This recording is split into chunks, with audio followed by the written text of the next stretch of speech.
India's finest Medicover Hospital now opened exclusive hospital for women and children opposite High-Tech's Charminar. Medicover Women and Child Hospital. అంటే ఎన్నికల్లో ఫలితాలు వచ్చి ఆయన ప్రతిపక్షానికి వచ్చి కొన్ని రోజులు గడుస్తుందా అని నెల రోజులకే ఓపిక లేకుండా ఇలా కాంగ్రెస్ పార్టీ 420 వాగ్దానాలని చెప్పి పేర్కొనడం నిజంగా నాకైతే ఆయనను ఏమన్నా చూస్తారు నాకు ఆశ్చర్యం కలిగిస్తుంది. అదే తెలంగాణ రాష్ట్రంలో నెంబర్ 1 420 ఎవరు అంటే కేసీఆర్. మొత్తం తెలంగాణ రాష్ట్రంలోనే నెంబర్ 1 420 ఎవరు అంటే కేసీఆర్. ఎన్నికలు చేసిన వాగ్దానాలను అమలు చేయటమే ప్రామాణికంగా తీసుకున్నట్లయితే నెంబర్ 1 420 కేసీఆర్. కానీ మీరు ఆనాడు తెలంగాణ రాష్ట్ర ఏర్పాటు ఉద్యమ లక్ష్యాలు అమలు చేయడమే కానీ లేక మీరు ఏ జూన్ 2014లో అధికారానికి వచ్చిండ్రో అధికారం రావడానికి మీరు ఏమేమి వాగ్దానం చేసిన ఒకసారి మననం చేసుకుంటే బాగుంటుందా? వీళ్ళందరికీ ముందు మీరు మోసం చేసేది దళితులను, సమాజంలో అట్టడుగున ఉన్నటువంటి దళిత సమాజాన్ని తెలంగాణ రాష్ట్రం ఏర్పాటు కాబట్టడంతో మొట్టమొదటి ముఖ్యమంత్రి దళిత ముఖ్యమంత్రి అని చెప్పిండు. అధికారానికి వచ్చిన తర్వాత వీళ్ళ ఏ దళిత ముఖ్యమంత్రి మొదటి ముఖ్యమంత్రి కావడం జరుగుతుందని పేర్కొన్నాడో వీళ్ళ ఆ కృషి ఆయనే ఆక్యుపై చేసింది. నెంబర్ 1 వీళ్ళ మోసం అనేది అక్కడ ఆరంభమైంది. నెంబర్ 1 మోసం అక్కడ ఆరంభమైంది. దళితులు 3 ఎకరాల భూమి అని చెప్పాను, ఎక్కడిచ్చిన దాఖలా లేదు. ల్యాండ్ అవైలబిలిటీ అనేది question of market value. Land available లేక కాదు, it's question of market value. ఇవాళ మీరు ఏదైతుందో 5 లక్షలకి ఎకరం లభిస్తుందని చెప్పి భావించేది 10 లక్షలు కావచ్చు. అంత మాత్రాన్ని ఏదైతుందో ల్యాండ్ అవైలబుల్ లేదు అని చెప్పి పేర్కొనడం ఇది పెద్ద దగా మోసం అని చెప్పారు.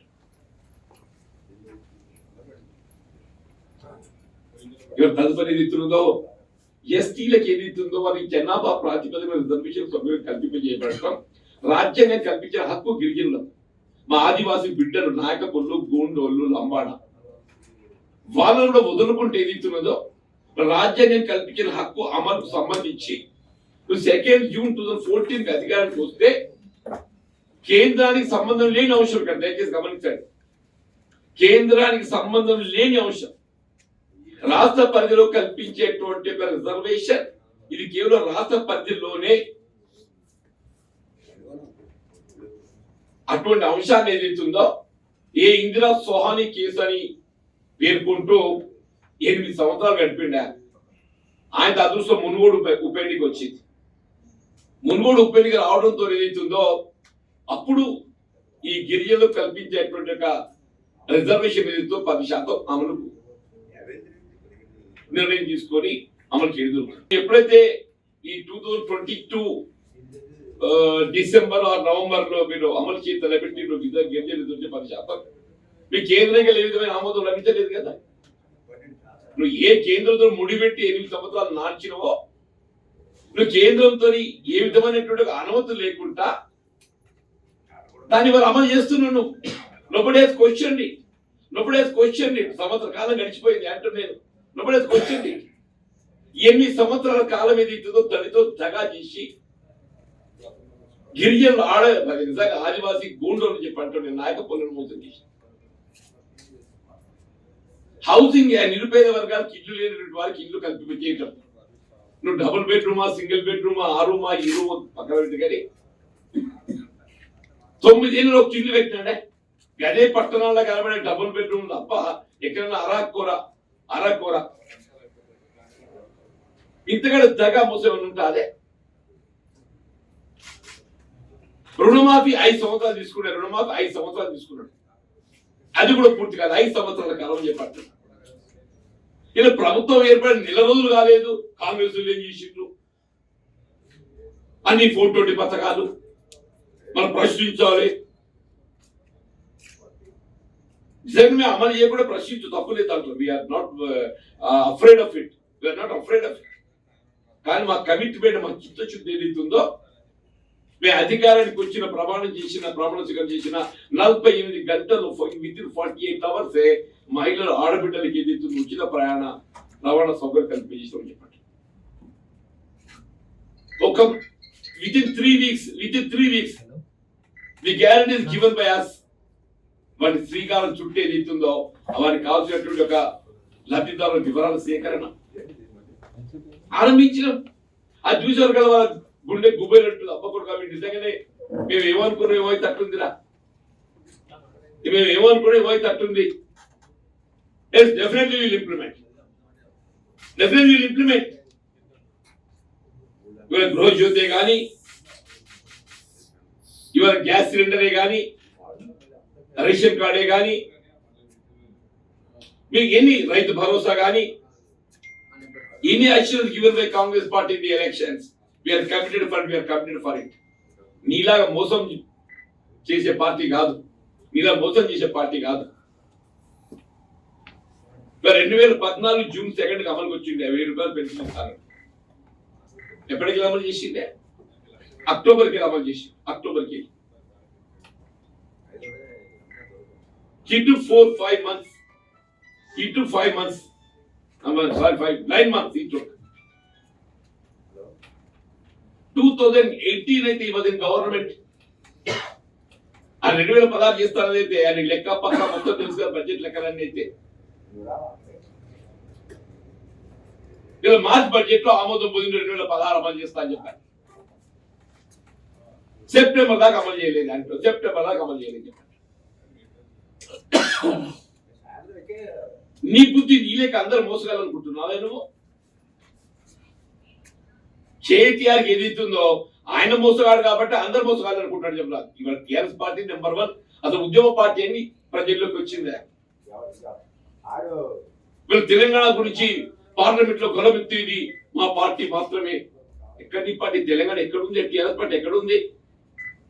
టీఆర్ఎస్ పార్టీ కన్వర్ట్ చేసిందే నువ్వు. there is no TRS party. అందులోకి తెలంగాణ పదాన్ని తొలగించింది కేసీఆర్. తెలంగాణ రాష్ట్ర సమితికి తెలంగాణ పదాన్ని తొలగించి, వీళ్ళు ఎప్పుడైనా నువ్వు భారత రాష్ట్ర సమితి చేసినవో తెలంగాణ పదాన్ని ప్రత్యేకంగా ఉచ్చరించేటట్టు యొక్క నీవు నైతికత కోల్పోయిన చెప్పంటున్నా. తెలంగాణ అనే ఒక పదాన్ని ఉచ్చరించే నైతికత నువ్వు కోల్పోయిందని చెప్పండి. The day you have converted your TRS party to TRS. నీ ఓటుకి ప్రధాన కారణం నీ అతి ఆశ. నువ్వు ఏమంట తెలంగాణ పదాన్ని తొలగించి భారత రాష్ట్ర పేరు మార్చుకొని జాతీయ స్థాయిలో ఏమో చేస్తా అని చెప్పని అసలు నిన్ను అధికారం తెచ్చిందే తెలంగాణ అనే ఒక భావనతో తెచ్చిందా. నువ్వు నిలబెట్టుకోలేదు. ఎంత మంచి అవకాశం, సువర్ణ అవకాశం అని చెప్పట్టు నేను ఇప్పుడు ఉద్యమం అనేది ఇంత పేరు వస్తే ఎంత బాగా చేసేది నువ్వు. ఇవి అధికారానికి వచ్చి 1 రోజుల లోపల చేసింది ఏంటంటే మా దొరగారు సీనియర్ పవర్ ప్రాజెక్ట్ ఏదైతుందో ఆంధ్రాకి అప్పగించింది. కేసీఆర్ గారు ముఖ్యమంత్రి బాధ్యతలు తీసుకున్న 1 మంత్ లోపల, నెల లోపల చేసింది ఏంటి ప్రగతి, తెలంగాణ గొరవబెట్టింది ఏంటి అంటే తెలంగాణ సీనియర్ పవర్ ప్రాజెక్ట్ ఉమ్మడి రాష్ట్రంలో ఉన్నటువంటి దాన్ని తీసుకుపోయి ఆంధ్రకు అప్పచెప్పి భద్రాచలం రామనవారి 7 మండలాలే. భద్రాచలం రామనవారి 7 మండలాలు ఇవాళ మొత్తం భూములని చెప్పంటున్నా. 7 మండలాలు ఏదైతుందో అప్పనంగా ఆంధ్రకు అప్పచెప్పిండ. ఏమైంది నీ ఉద్యమ స్ఫూర్తి అని చెప్పంటున్నా. అంత నీ ఉద్యమ స్ఫూర్తి కలిగి ఉండేవాడిని అయితే, నీ ఉద్యమంతో తెలంగాణ సాధించబడి ఉన్నట్టయితే వీళ్ళు ఎన్డీఏకి ఏదైతుందో వాడు అడిగినా అడగకుండా అన్ని మద్దతు తెలుపుకుంటూ వచ్చిన కదనే. అడిగినా అడగకున్నా కానీ ఈ మన ఉన్న సీనియర్ పవర్ ప్రాజెక్ట్ లో ఉన్న 7 మండలాల్లో కాపాడుకునేటువంటి ఒక అంటే దీన్ని ఏంటి ఏమైనా మంచిది నాయన, నేను నా ఆస్తులు అవినీతి సంపాదన నాది కాపాడబడాలి. అక్కడ మోడీ నా జోలికి రాకుండా అయిపోయా.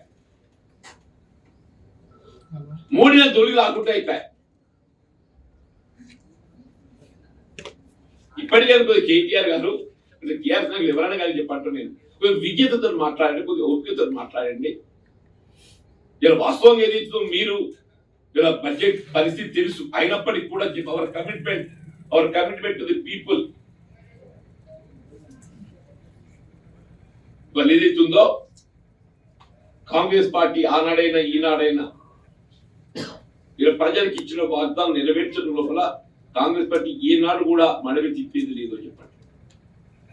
6 గ్యారంటీలుగా పరిమితం కాదు, 6 గ్యారంటీలతో పాటుగా ఎన్నికల ప్రణాళిక పేర్కొన్నట్టు అంశాలన్నీ కూడా కాంగ్రెస్ పార్టీ అమలు చేయబోతుంది. అసలు కిషన్ రెడ్డి అంటే అది వాళ్ళ union minister for home tourism something నాకు ఐడియా లేదు, కానీ జ్యుడిషియల్ ఎంక్వైరీ పెద్దదా సిబిఐ ఎంక్వైరీ పెద్దదా? మీరు పారదర్శకత పాటించడానికి జ్యుడిషియల్ ఎంక్వైరీ అయినా న్యాయ విచారణ. జ్యుడిషియల్ ఎంక్వైరీలో ఏదైతుందో ఆ న్యాయ విచారణలో సంబంధిత న్యాయ అధికారి ఆయన ఎవరి సలహా సూచనలు పొందవచ్చు. ఈ can have the support of CBI. అది ఆయనకు ఉంటుంది ఆ యొక్క నిర్ణయాధికారం.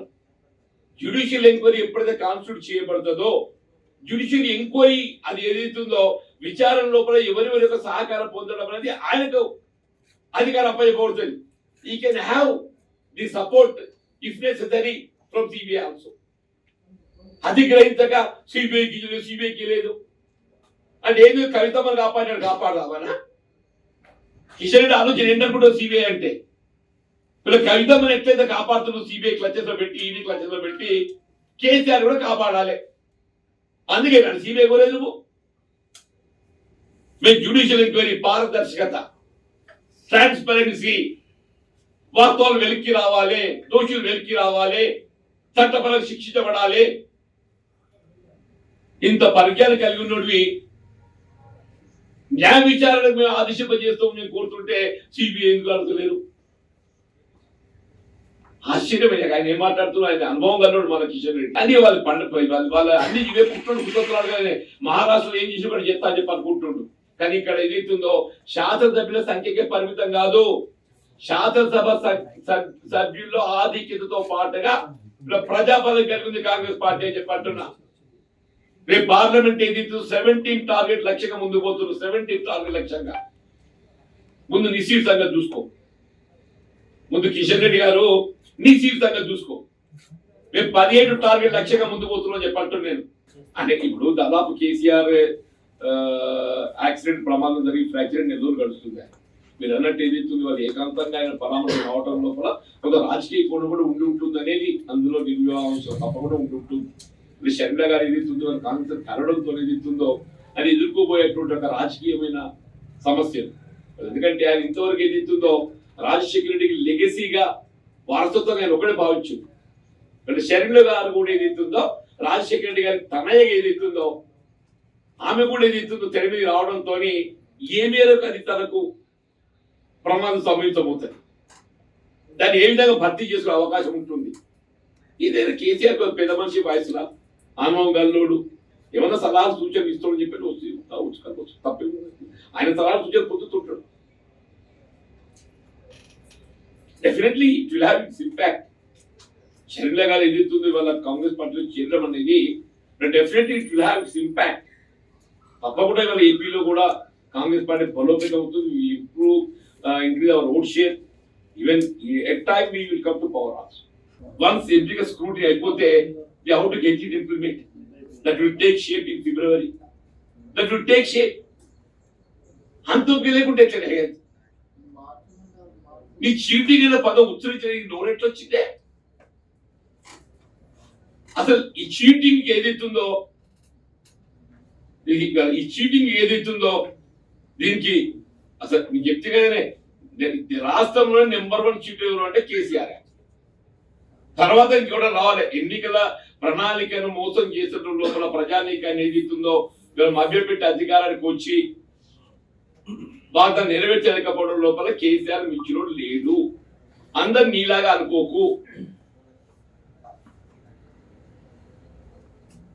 ఇవాళ పార్లమెంట్ లో ఏదైతుందో తెలంగాణ హక్కులు పరిరక్షించబోయేది కాంగ్రెస్ పార్టీ చెప్పట్టున్నా. తెలంగాణ హక్కులు పరిరక్షించబోయేది కాంగ్రెస్ పార్టీ అని చెప్పి అంటున్నాను. స్టేట్ రీఆర్గనైజేషన్ యాక్ట్ నువ్వు 10 సంవత్సరాల అధికారం ఏం చేసినా నువ్వు ఒక జాతీయ ప్రాజెక్టు ఆమోదం పొందే అవకాశం ఉండి కూడా నీ అవినీతి భాగోత్వం కొనసాగించుకోవడానికి ఎక్కడ కాళేశ్వరం ప్రాజెక్టే జాతీయ ప్రాజెక్టు గుర్తింపు పొందుతో నీ అవినీతికి కళ్ళెం పడుతుందని చెప్పని దాని జాతీయ ప్రాజెక్టు గుర్తింపు పొందకుండా ఈ రాష్ట్ర ప్రజానీకాన్ని అప్పుడు నెట్టిండు కేసీఆర్ అని చెప్పట్లేదు. ఓన్లీ ఆయన కమిషనర్ భాగవతం కొరకు ఏదైతుందో వీళ్ళ కాళేశ్వరం ప్రాజెక్టే జాతీయ ప్రాజెక్టు రూపుదిద్దుకోలేకపోయింది. దానికి ఆయన బాధ్యత వహించాలి. రాష్ట్రం మీద 1,00,000 కోట్ల అప్పుల భారం మోపబడ్డం జరిగింది అని అంటే కేవలం ఏదైతుందో కేసీఆర్ కమిషనర్ కక్కుర్తితో చెప్పండి. వాస్తవాలు ఏదైతే ప్రజలు గ్రహిస్తున్నారు చెప్పంటున్నాను. ఇంకే కూడా మీకు జ్ఞానోదయం కాకుండా ఇట్లా అంటే ఇంకా కూడా జ్ఞానోదయం కాకుండా ఇట్లా ఆ ప్రతిపక్ష స్థానాన్ని నిలబెట్టుకో ప్రయత్నం చేయండి. ఆ ప్రతిపక్ష స్థానాన్ని కొనగొట్టడానికి కొనగొట్టి పక్క పార్టీ తయారు కూర్చున్నాయి. నువ్వు ఏ ప్రతిపక్షాన్ని పార్టీ అని నువ్వు భావిస్తున్నావో ఆ ప్రతిపక్ష స్థానాన్ని కూడా కొనగొట్టడానికి నీ పక్కన ఏది ఇస్తుందో నీ పాలనలో కావాలి కూర్చున్నారని చెప్పి అంటున్నాను. దాన్ని కాపాడే ప్రయత్నం చేసుకో ముందైతే. మరిన్ని వీడియోస్ కోసం ఛానల్ ని సబ్స్క్రైబ్ చేయండి. లేటెస్ట్ అప్డేట్స్ కోసం వాట్సాప్ ఛానల్ ని ఫాలో చేయండి. అండ్ లింక్ డిస్క్రిప్షన్ లో ఉంది.